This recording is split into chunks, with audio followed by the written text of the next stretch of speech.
I didn't expect my body to react the way it did.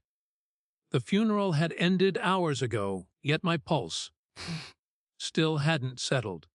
It beat hard against my ribs, insistent and unruly, as if my body were refusing to accept the idea of stillness. Everything around me suggested closure.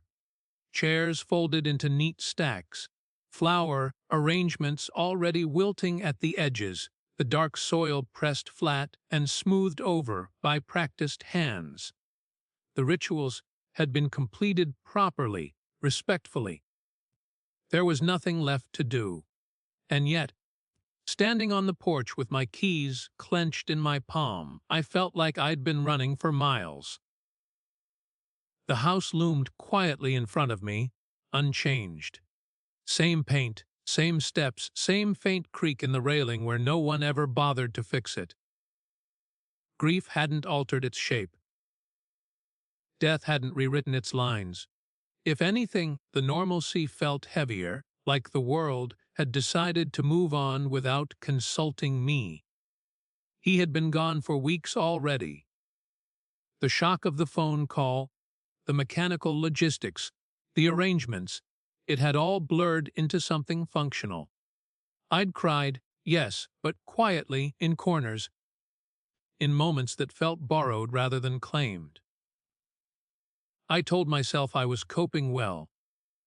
But that morning, the reading of the will had done something death alone hadn't managed. It had made everything final. The lawyer's voice still echoed in my head.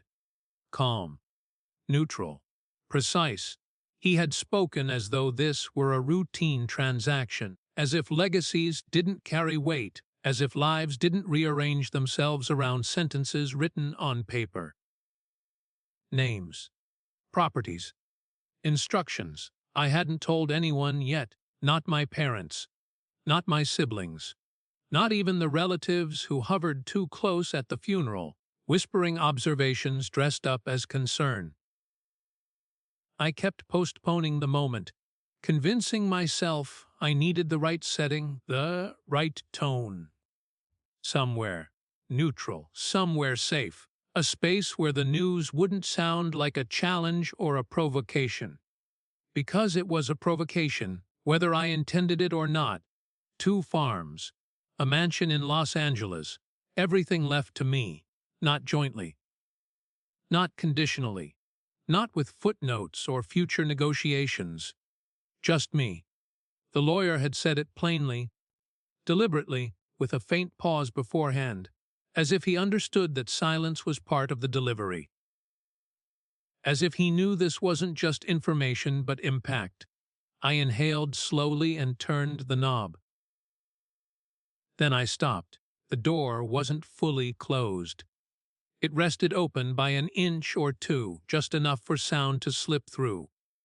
Voices carried easily, unguarded and loose in the way people speak when they believe they're among their own, when they believe the room belongs to them. It'll be straightforward. My father was saying. His voice was practical, already stripped of emotion. It was the same tone he used when discussing repairs, budgets, logistics, matters that required efficiency, not empathy. He sounded faintly bored, as if this were an administrative inconvenience rather than the aftermath of a death. Everything defaults to the family anyway. My mother made a small sound of agreement. Not quite a word, more a confirmation. A habitual response born of years of alignment. He wouldn't have trusted them with anything serious, she said. We'll just need to make sure the paperwork doesn't get complicated. Then my brother laughed. It wasn't loud. It wasn't cruel. It was confident. Casual. The laugh of someone who already knew how things would end. I mean, come on, he said. They can barely manage their own life.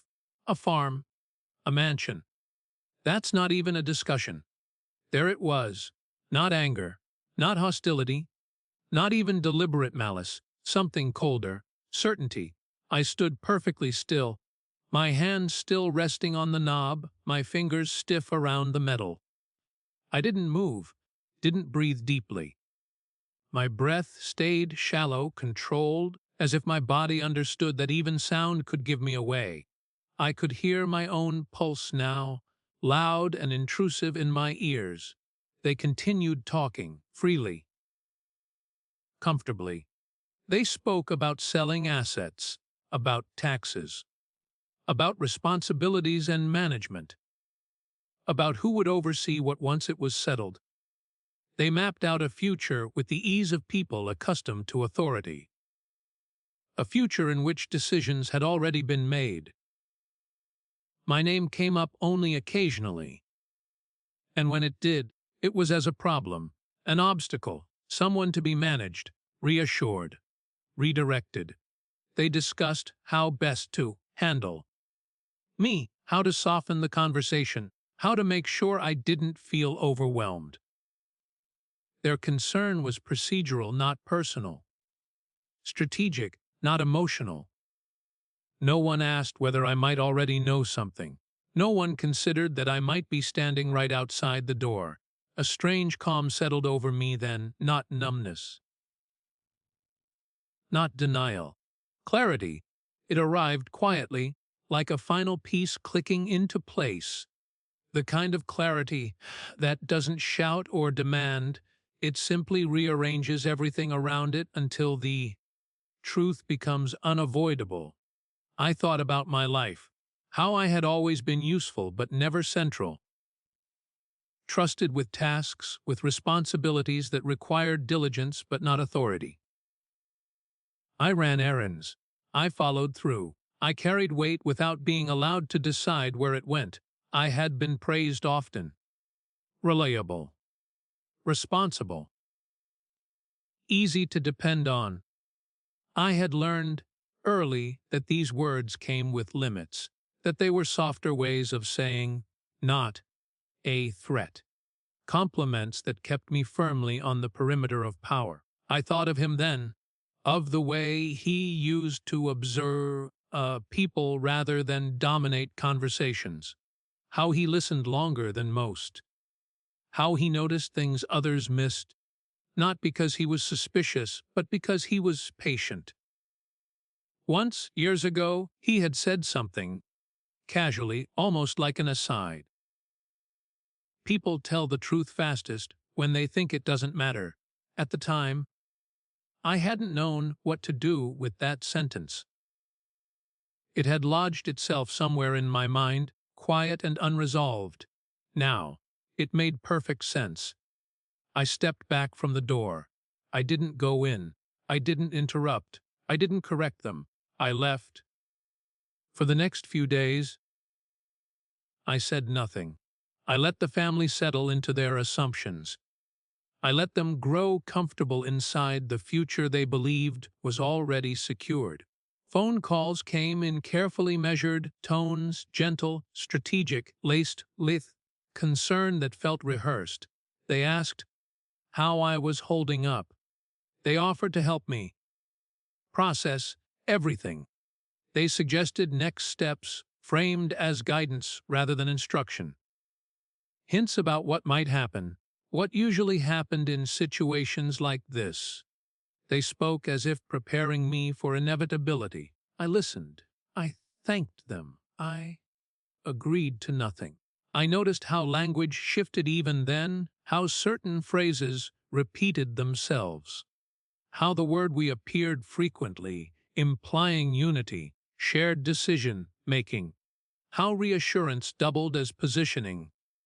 I didn't challenge any of it. The letter arrived on a Tuesday. The envelope was thick, official, heavy with intent. It didn't invite speculation or interpretation. It simply existed, solid and unambiguous. We were all in the living room when my father opened it. He adjusted his glasses first, a habitual gesture he made whenever he expected to correct something.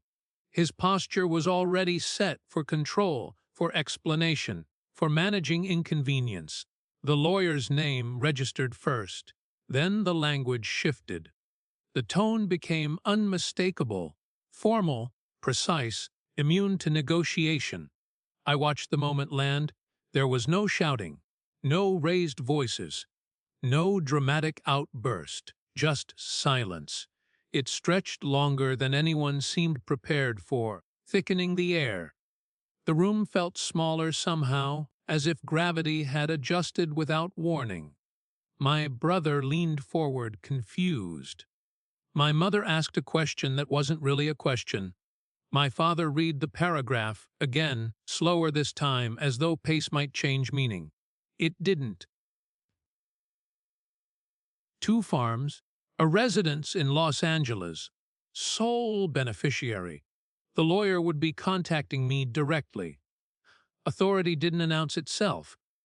It didn't need to. The paper carried its own weight, final, indifferent, unconcerned with family hierarchy or expectation. Control didn't explode in the room. It inverted. They looked at me then, really looked, as if seeing a stranger who had been standing there all along. Someone unfamiliar, unexpected. Someone whose presence now required recalculation. Someone laughed awkwardly, trying to soften the moment. Someone suggested there must be a mistake. I said very little, only that I'd known for a while, only that it was settled. After that, everything shifted. Affection resurfaced, awkward and reconfigured. Offers changed shape. Support became more specific. The word we returned, placed carefully, as if testing its relevance. I declined most of it. There was no triumph in watching them adjust.